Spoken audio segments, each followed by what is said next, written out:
오늘의 큐티 말씀은 여호수아 6장 8절부터 27절입니다. 제목 승리의 비결은 순종. 먼저 앞뒤 문맥을 살펴보겠습니다. 가나안 땅의 관문이라고 할 수 있는 여리고 근처 길갈이라는 땅에서 이스라엘 백성들은 할례를 시행합니다.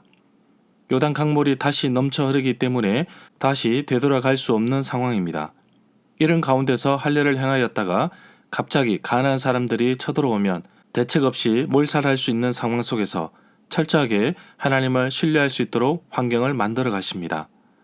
또한 그동안 할례를 행하지 못하였기 때문에 유월절에 참여할 수 있도록 하였습니다.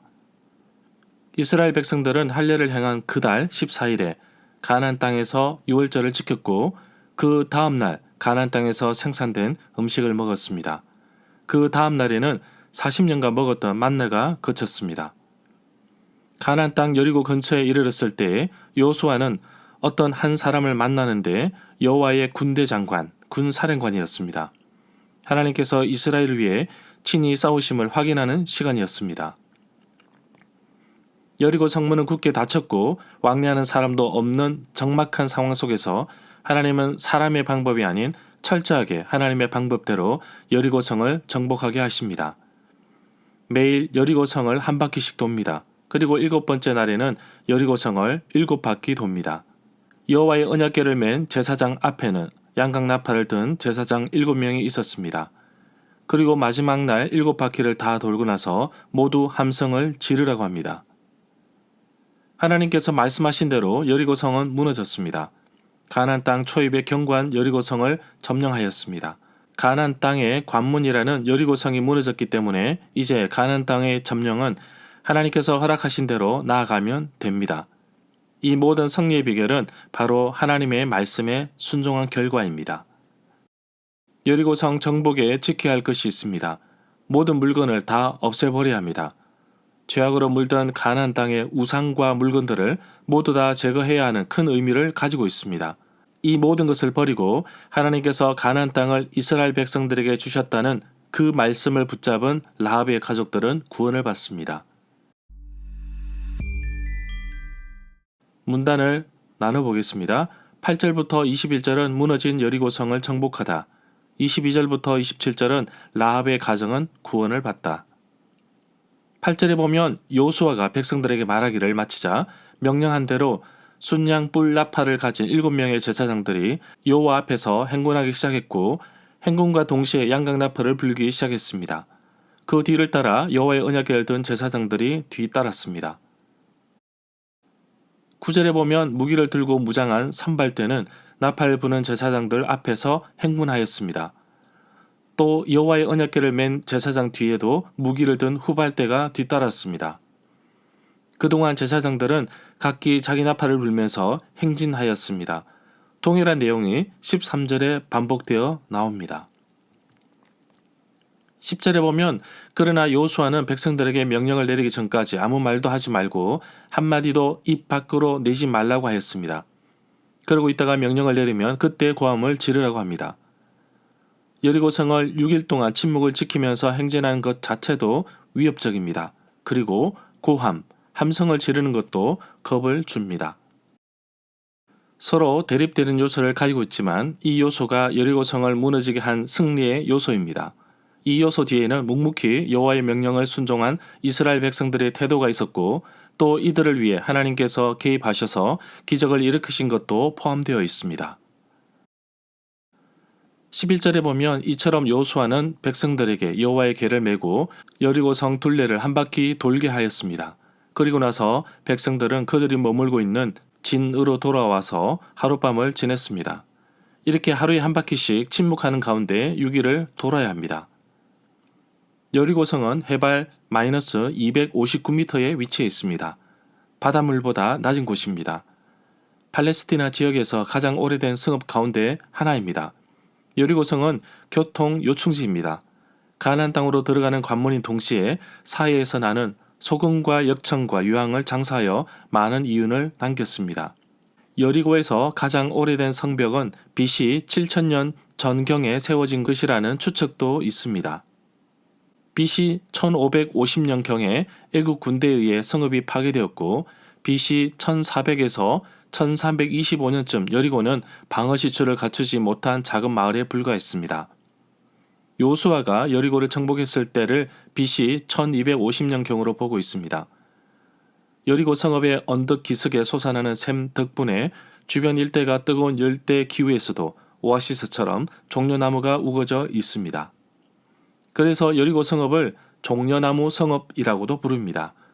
신약시대의 여리고는 이전 성읍에서 남서쪽으로 3km 정도 떨어져 있는 와디 켈트에 있었고 오늘날 여리고는 신약의 여리고 성읍에서 동쪽으로 약 2km 정도 떨어진 지점에 있습니다. 14절에 보면 이처럼 두 번째 날에도 그들은 여리고성 둘레를 한 바퀴 돌고 나서 자기들이 머무는 진으로 되돌아왔습니다. 그들은 이 일을 6일 동안 날마다 했습니다. 매일 한 바퀴씩 6일 동안 6바퀴를 돌았습니다.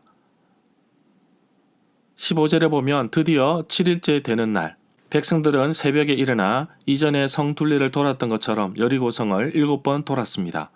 같은 방법으로 성 둘레를 돌았지만 이날만 여리고성을 7바퀴 돌았습니다. 지금까지 총 13바퀴를 돌았습니다. 그러나 세부적인 내용은 없습니다. 17절에 보면 여호수아가 백성들에게 여리고성 안에 있는 모든 물건들을 다 파괴하고 진멸하도록 명령이 내려졌습니다. 나중에 사울 왕도 아말렉과의 전쟁에서 모든 것을 진멸하라는 명령을 받았지만 불순종하게 됩니다. 사무엘상 15장 3절에 나옵니다. 본래 진멸이라고 불리는 이 전쟁의 관습은 사람이든 물건이든 가축이든 철저하게 파괴시켜서 신에게 바치는 봉헌으로 이루어지는 것을 볼 수 있습니다. 19절에 보면 하나님께서 이 전쟁을 이끄셨기 때문에 모든 적들과 전리품은 여호와 하나님께 속합니다. 물건을 가지고 갈 수 없고 사람도 종으로 삼을 수 없습니다. 그래서 아주 없애버리든지 아니면 이스라엘 가나안 초기에 성소가 있었던 실로 여호와의 집에 갖다 두어 여호와께 바쳐야 합니다. 20절에 보면 제사장들이 나팔을 불었고 백성들은 일제히 함성을 질렀습니다. 그러자 성벽이 무너져 내렸습니다. 이스라엘 사람들은 여리고성을 점령하였습니다. 22절에 보면 여호수아가 그 땅을 정탐하러 갔던 두 사람에게 여리고에서 만났던 그 여인의 집으로 가서 모든 사람들을 데리고 나오라고 하였습니다. 두 정탐꾼을 숨겨두고 생명을 보장을 약속한 맹세는 여호수아 2장 14절에 나옵니다. 라합 역시 다른 사람의 비밀을 누설하지 않았고 정탐꾼과 약속한 대로 붉은 밧줄을 내려서 표시를 했습니다. 이러한 사실을 히브리서 기자는 믿음으로 기생 라합은 정탐꾼을 평안히 영접하였으므로 순종하지 아니한 자와 함께 멸망하지 아니하였도다고 기록하고 있습니다. 25절에 보면 이 구절에서 오늘까지 라고 쓴 것은 이 글을 쓰고 있는 그 시대를 뜻합니다. 여호수아가 여리고성을 정복한 직후에 여호수아를 기록한 것이 아니라 시간이 지난 뒤에 적었기 때문에 생긴 단어로 볼 수 있습니다. 26절에 보면 그 후에 여호수아는 이렇게 경고하고 맹세했습니다. 누구든지 이 여리고성을 다시 일으켜 세우려고 하는 사람은 여호와 앞에서 저주를 받을 것이다. 여리고성의 기초를 놓는 사람은 맏아들을 잃어버릴 것이고 여리고성의 문을 세우는 사람은 막내 아들을 잃어버릴 것이다. 열왕기상 16장 34절에 보면 북이스라엘 오므리의 아들 아합이 왕이 되었을 때입니다. 그 시대에 베델 사람 히엘이라는 사람이 여리고 성읍을 건축하는데 히엘이 여리고 터를 쌓을 때 맏아들 아비람을 잃었고 여리고 성문을 세울 때 막내 아들 수굽을 잃었습니다. 여리고 성 안에 있던 사람과 짐승과 모든 물건만 진멸의 대상이 된 것이 아니라 여리고 성에 서 있던 땅마저도 진멸의 대상이 되었습니다. 절마다 상세한 설명과 구절 해석, 핵심 내용과 중심 줄거리는 네이버 블로그에 올려져 있습니다. 내게 주시는 교훈입니다. 여리고성은 가나안 땅의 관문이라고 할 수 있을 만큼 요충지이면서 견고한 성읍이지만 이스라엘 백성들의 점령 이야기를 들어보면 아주 손쉽게 점령할 수 있었습니다. 사람의 생각이 아닌 하나님의 방법대로 이스라엘 백성들이 한 것은 오직 말씀에 순종한 것뿐입니다. 매일매일 6일 동안 한 바퀴씩 여리고성을 돌할 때에 반복적인 행동으로 포기했다면 이런 열매를 거두지 못했을 것입니다.